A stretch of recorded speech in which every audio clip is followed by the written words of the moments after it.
సమర్థ సద్గురు సాయినాథ్ మహారాజ్కి జై. సాయి భక్తులందరికీ నమస్కారం అండి. మన సాయినాథుని దయ వల్ల అందరూ సంతోషంగా ఉండాలి అని మనస్ఫూర్తిగా కోరుకుంటూ ఈ వీడియో స్టార్ట్ చేస్తున్నాను. ఇక ఈరోజు వీడియోలో మనం చూడబోయేది బాబాగారి సందేశం. నీ కర్మఫలం తీరితే మాత్రమే ఈ సాయి పలుకులు నువ్వు వినగలవు తల్లి. ఖచ్చితంగా ఎంతలే అనుకోకుండా ఇప్పుడే విను. నీకొక మంచి శుభవార్త అందజేస్తానని బాబాగారు మనకు ఎప్పటిలాగే ఒక చక్కనైన సందేశాన్ని తీసుకొచ్చారండి. ఇక బాబాగారి సందేశం అనేది చూడబోయే ముందు అందరూ కూడా మన వీడియోస్కి ఒక్కసారి లైక్ ఇచ్చేయండి ఫ్రెండ్స్. అలాగే కొత్తగా చూసే వాళ్ళైతే సబ్స్క్రైబ్ కూడా చేసుకోండి. బాబాగారి సందేశం చూడబోయే ముందు మీరు ఎక్కడెక్కడో జ్యోతిషి తెప్పించుకొని నిరాశ చెందున్నట్లయితే ఒక్కసారి శ్రీనివాసరాజు గురూజీ దగ్గర జ్యోతిష్యం అనేది చెప్పించుకోండి. శ్రీ షిరిడి సాయిబాబా గారి ఆశీస్సులతో గురువు గారు జ్యోతిష్యం అనేది చెప్పబడుతుంది. శ్రీనివాసరాజు గురూజీ నెంబర్ 1 వశీకరణ స్పెషలిస్ట్ అండి. ఈయన కేరళ తాంత్రిక గురువు గారు. ఎలాంటి సమస్యలకైనా సరే 24 గంటల్లోనే పరిష్కారం అనేది చూపిస్తారు. గురువుగారి దగ్గర ఒక్కసారి నమ్మకంగా చెప్పించుకున్నప్పుడు ఆ నమ్మకాన్ని గురువుగారు తప్పకుండా న్యాయం చేస్తారు. ఎలాంటి సమస్యకైనా సరే చక్కటి పరిష్కారాలతో పూజలతో మీ యొక్క సమస్యని గురువుగారు తొలగించేస్తారండి. విద్య, ఉద్యోగం, వ్యాపారం, ప్రేమ, పెళ్లి సమస్యలైన రియల్ ఎస్టేట్, విదేశీ ప్రయాణం, భార్యాభర్తల మధ్య గొడవలు, సంతాన సమస్యలు, ఇలా ఎలాంటి సమస్యకైనా సరే 100% సొల్యూషన్ వితిన్ 24 అవర్స్లోనే గురువుగారు సొల్యూషన్ అనేది చూపిస్తారు. ఎందువల్ల ఇంత నమ్మకంగా చెబుతున్నాను అంటే గురువుగారి దగ్గర మీరు ఒక్కసారి చెప్పించుకుంటే మీకే నమ్మకం కుదురుతుంది. నేను చెప్పించుకొని నాకు బాగా చెప్పారు అనిపిస్తేనే మీ దగ్గర తెలియపరుస్తున్నానండి. కాబట్టి మీరు కూడా ఒక్కసారి మీరు ఉన్న చోటు నుండి ఒక్క ఫోన్ కాల్ ద్వారా గురూజీకి ఫోన్ చేశారంటే మీ సమస్యకు పరిష్కారం దొరుకుతుంది. గురువుగారిని కాంటాక్ట్ చేయవలసిన నంబర్ 9666306444. ఈ నంబర్కి ఒక్కసారి మీరు కాల్ చేయండి. మీ సమస్యను గురువుగారి దగ్గర పెట్టి పరిష్కారం అనేది తెలుసుకోండి. ఈరోజు సాయిబాబా గారు మనకు అందిస్తున్న సందేశం ఏమాత్రం కూడా ఆలస్యం చేయకుండా, అలాగే నిర్లక్ష్యం చేయకుండా ఈ సాయి పలుకు విను. నీవు మనసులో ఉన్న ప్రశ్నకు జవాబు దొరకటమే కాకుండా ఈ సందేశం విన్న తర్వాత నీకు ఒక శుభవార్త కూడా అందజేస్తాను. ఈ నా సాయి భక్తులైన ప్రతి ఒక్కరికి కూడా ఎవరికైతే కర్మఫలం తీరిపోతుందో అప్పుడు మాత్రమే ఈ బాబాగారి మాట వినగలరు. ఎవరికైతే అదృష్టం అనేది ఉంటుందో వారి మాత్రమే ఈ వీడియో కంటపడగలదు, ఈ సందేశం కంటపడుతుంది. అంటే నీ బాబా మాట పూర్తిగా విను. ఖచ్చితంగా నమ్మకం పెట్టుకొని నీ కర్మఫలాన్ని తీరిపోయింది అని నమ్మి మాత్రమే విను. ఇది నువ్వు ఈ రోజు చూస్తున్నావో ఈ రోజు నుంచే నీ కర్మ ఫలితాలు ఆరంభమవుతాయి. నీకు మంచి రోజులు ఆరంభమయ్యాయి. ఒక్కటి కూడా ఉండకుండా మొత్తం తీరిపోతుంది. నీ యొక్క కోరికలన్నీ తీరిపోతాయి తల్లి. నీ బాబానే చెబుతున్నాను కదా, ఏదో ఒక రూపంలో నీ కోసం మంచి విషయాల్ని తీసుకొస్తాను, నీకు మంచి జీవితాన్ని అందిస్తాను. ఇక స్వయంగా నీ సాయి తండ్రి ఏం చెప్పబోతున్నాను నువ్వు ఖచ్చితంగా విని తెలుసుకోవాల్సిందే తల్లి. ఈరోజు నీ కోసం తెచ్చిన నీ బాబా ఒక మాట అనేది చాలా ముఖ్యమైనది. ఈరోజు నన్ను నమ్మి నువ్వు వినాలి, ఖచ్చితంగా వినే తీరాలి. ఎందుకంటే నీ యొక్క జీవితానికి సంబంధించిన ఒక విషయం కాబట్టి సిద్ధంగా ఉండు బిడ్డ. ఇది నీవు చూసి విన్నావు అంటే ఎంతో అదృష్టవంతునివి అనే అర్థం. ఇది నిర్లక్ష్యం అనేది నువ్వు అస్సలు చేయకూడదు తల్లి. ఇప్పుడు నువ్వు చూస్తున్నావు అంటే దానికి ఒక ముఖ్యమైన బలమైన కారణం కూడా ఉంటుంది. కారణం లేకుండా ఏది జరగదమ్మా. నువ్వు నా ఈ మాటల్ని అస్సలు వినలేవు కూడా. ప్రతి దానికి కారణం ఉంటుంది.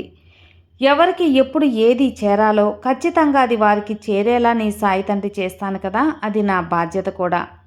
దాని గురించి నువ్వు ఏమాత్రం అడగాల్సిన అవసరం లేదు, ఆందోళన పడాల్సిన అవసరం లేదు. నీకు ఏది ఎప్పుడు అవసరమో అన్నీ నీ బాబాకు తెలుసు. ఆ క్షణం నుంచి అది నువ్వు అడగకపోయినా సరే నీ దగ్గరకు వచ్చి చేరేలా చేస్తాను. నువ్వు ఎక్కడున్నా నీ చేతికి వాలేలా చేస్తాను. కాబట్టి నీ సాయి మాటను శ్రద్ధగా ఇప్పటి నుంచి ఆలకించు బిడ్డ. చూడు, నువ్వు ఎంతో బాధలో ఉన్నావు కదా, నీ మనసు ఎంతో కష్టంగా ఉందని నాకు తెలుసు. ఆ విషయాన్ని నీకు తెలపాలి. ఎందుకంటే నీ సాయి తండ్రి నేను గమనిస్తున్నాను అని నీకు తెలియాల్సిన అవసరం ఎంతో ఉంది. అప్పుడే నువ్వు మున్ముందు ఎంతో నిష్టగా అలాగే నమ్మకంగా ఉండగలుగుతావు. నేను అన్నీ చూస్తున్నాను అనే ఒక నమ్మకం నీలో కలిగితే ప్రతీదీ కూడా నువ్వు ఉత్సాహంగా చేస్తావు. ప్రతి క్షణం కూడా నేను గమనిస్తున్నాను అని నీకు అర్థమైందంటే నువ్వు మరింత రెట్టింపు ఉత్సాహంతో అలాగే శ్రద్ధగా పనిచేస్తావు. ఇదిగో చూడు తల్లి, బాధను నువ్వు తట్టుకోలేను కదా, జీవితం నువ్వు గెలవలేవు. ఖచ్చితంగా తట్టుకొని తీరాలి. అలా తట్టుకున్న తర్వాతే నీ జీవితంలో గెలుపనేది నువ్వు చూడగలవు. అలా కాకుండా నేను ఈ బాధని తట్టుకోలేను బాబా, ఎటైనా దూరంగా వెళ్ళిపోవాలి, ఈ బంధాలు బాధ్యతలు బంధుత్వాలు నాకు ఏమీ వద్దు, ఈ యొక్క బంధాల మధ్యలో నేను నలిగిపోలేను అంటే ఎలా? అసలు అలాంటి ఆలోచన నీ మనసులోకి రావచ్చా? రాకూడదు, రానివ్వవద్దు కూడా. ఎప్పుడు కూడా ధైర్యంగా ఉండమ్మా.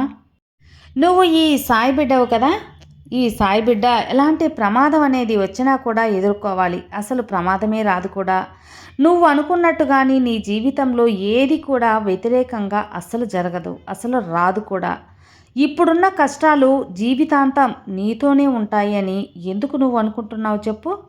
ఎంత కష్టం వచ్చినా సరే ఎదిరించి ధైర్యంగా పోరాడాలి. కానీ భయపడి కూర్చుంటే ముందుకి అస్సలు వెళ్ళలేవమ్మా. నేను ఎన్నోసార్లు నీకు చెప్పే ఉన్నాను, నేను నీతో ఉన్నానే తల్లి, అసలు భయపడాల్సిన అవసరం, కంగారు పడాల్సిన అవసరం లేదు అని. కానీ నువ్వేం చేస్తున్నావు? ధైర్యాన్ని పెంచుకోవడం లేదు, ధైర్యాన్ని కోల్పోతున్నావు. బిడ్డ, ఒక్కసారి ఆలోచించు. ఎంత కష్టం వచ్చినా సరే ఖచ్చితంగా అది తీరుతుందా లేదా? ఇప్పటి వరకు ఎన్ని కష్టాలు ఎదుర్కొన్నాను బాబా, ఆ కష్టాలతో అక్కడే ఆగిపోయానా అని నిన్ను నువ్వే ప్రశ్నించుకో. మరి నాకు సమాధానం ఏంటి సాయి అని ఒకటి నువ్వు చెప్పలేదే అని అడుగుతున్నావు కదా తల్లి. చూడమ్మా, నీకు పరిష్కారం చూపలేదా ఇప్పటి వరకు నీకు వచ్చిన సమస్యలకి? ఎన్ని సమస్యల నుంచి నిన్ను బయటికి తీసుకొచ్చానో నువ్వే ఆలోచించుకో. నీ తండ్రి ఒక్కసారి నీకు చేసినవన్నీ గుర్తు తెచ్చుకో.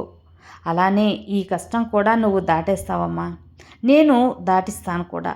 భయపడకు, నేనున్నాను కదా, అన్నీ చూసుకుంటాను, అన్నీ చక్కబెడతాను. కాకపోతే ఇప్పుడు నీకున్న ఈ కష్టం తీరడానికి కాస్త సమయం పడుతుంది అంతే. మిగతా సమస్యలు కొంచెం త్వరగా తీరిపోతాయి కదా. ఇక ఈ కష్టం తీరడానికి కాస్త కొన్ని మెలికలు కూడా ఉన్నాయి బిడ్డ. అందుకే అవన్నీ విప్పడానికే, దాన్ని సరిచేయటానికే ఆలస్యం అవుతుంది. కానీ కష్టం ఎప్పుడు అలానే ఉండిపోదమ్మా.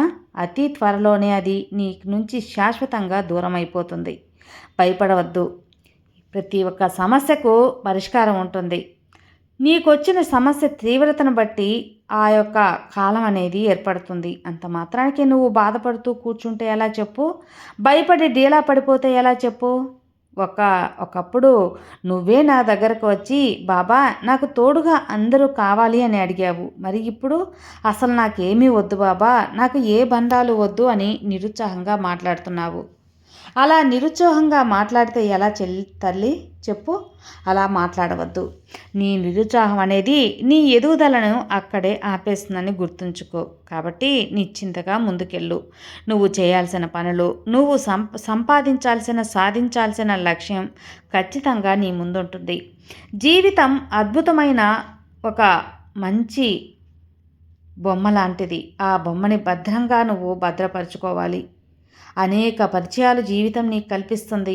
అద్భుతమైన విజయాన్ని, అలాగే పాతాళానికి తొక్కేసే ఓటమి కూడా ఇస్తుంది. కానీ విజయాన్ని మాత్రం అందుకోవాలనే ప్రయత్నం నువ్వు చేయాలి. బాధలో తోడుగా ఉండే బంధాన్ని, బాధించే బంధువులను, ఘనమైన సంపదను, అతి ఘోరమైన లేమీ లేవు. కాళ్ళు మొక్కించుకునే అధికారాన్ని, ఎవ్వరకు కనిపించని దీనావస్థని, ఆకాశానికెత్తే అభిమానాన్ని, ఘోరమైన మోసాన్ని నీకు నచ్చినా నచ్చకపోయినా, నీవు ఒప్పుకున్నా ఒప్పుకోకపోయినా జరిగి తీరుతుంది. కొన్నిసార్లు నువ్వు ఒప్పుకొని కూడా తీరాలి. అన్నీ కలగలిపితేనే ఒక జీవితం అని గుర్తుంచుకో. నా జీవితం బాగోలేదు బాబా, ఎలా జీవించాలో చెప్పమని ఎవ్వరినీ కూడా నువ్వు అడగాల్సిన అవసరం లేదు. ఎవ్వరికీ నీ యొక్క జీవితం గురించి, నీ యొక్క లైఫ్ యొక్క భావన గురించి, నువ్వు పడుతున్న వేదన గురించి ఒకరితో పంచుకోవాల్సిన అవసరం లేదు.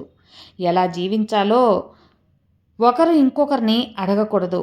ఎందుకంటే వాళ్ళకే ఎన్నో సమస్యలు ఉంటాయి. మరి వారు నీకు ఏం పరిష్కారాన్ని ఇస్తారు చెప్పు?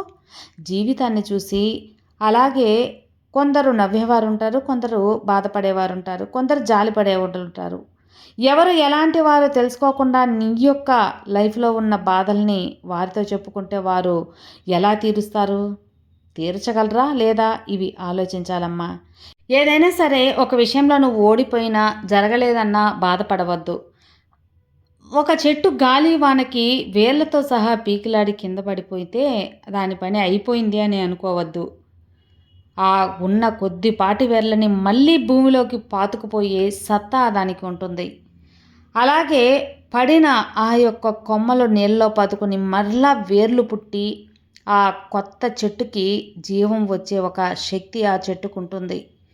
ఆ చెట్టుకే ఒక మాటలు లేని, ఎలాంటి స్పందన లేని చెట్టుకే ఇంత ధైర్యం, ఇంత పట్టుదల ఉన్నప్పుడు జీవితంలో అన్నీ ఇచ్చినాడు దేవుడు నీకు. అలాంటప్పుడు నువ్వు ఎందుకు నిరుత్సాహపడాలి? చిన్న అవకాశం వచ్చినా పట్టుపట్టి వేర్లలా పాతుకుపో. నీ జీవితాన్ని నష్టపోయిన దగ్గరే నువ్వు పుంజుకోవాలి. ఎక్కడ ఓడిపోయావో అక్కడే గెలవాలి. నిర్ణయం తీసుకో. మంచి నిర్ణయం తీసుకో. నిర్ణయం తీసుకున్నాక దారి ఎలా ఉన్నా గమ్యానికి చేరాల్సిందే. శ్రమ నీ ఆయుధమైతే విజయం నీ బానిసవుతుందమ్మా. కాబట్టి నీకున్న దానిలో తృప్తిపడు. నీకున్న వాటితో తృప్తిగా ఉన్నప్పుడే నీ జీవితం సంతోషమయంగా ఉంటుంది. లేని వాటికి ఆశపడి నీ జీవితాన్ని ఎప్పుడు కూడా నరకం చేసుకోవద్దు. ఉన్న సంతోషాన్ని దూరం చేసుకోవద్దు. నీ విజయం సాధించాలి. ఆ విజయం నీ కోసం కాదు, నీ అపజయం కోసం ఎదురు చూస్తూ ఉన్న వారి కోసం. వారికి నీ విజయమే సమాధానం అవ్వాలి. కాబట్టి నీ బాబా మాటలు అన్నీ గుర్తుంచుకున్నావా? ఇక నీ భవిష్యత్తు బంగారమయంగా ఉంటుంది. చీకటిలో వెలుతురులా, వానలో గొడుగులా ఎప్పుడు నీకు నీ బాబా తోడుంటాను. నీ సాయే నీకు స్వయంగా తోడున్నప్పుడు ఎవరి గురించి ఎందుకు నీకు దిగులు? ఎవరి గురించి ఎందుకు ఆలోచన? వాటినన్నిటినీ వదిలేసేయి. నీ జీవితానికి తోడు నీ దగ్గరే ఉన్నారు. నీ ఆత్మవిశ్వాసం ఉంది. నీ చుట్టుపక్కల ఎప్పుడూ నీ బాబా ఉంటాను. ఇంతకు మించి ధైర్యం నీకు అవసరమా తల్లి? ఇక నిశ్చింతగా నిద్రపో. నీ జీవితానికి మంచి రోజులు వచ్చాయి కాబట్టే నీ బాబా మాట ఈరోజు విన్నగవు. నీ కర్మఫలం తీరింది కాబట్టే నీ మంచి అనేది ఆరంభమైంది. నిశ్చింతగా ఉండు, అంతా మంచే జరుగుతుంది. సర్వే జనా సుఖినో భవంతు. జై సాయిరాం.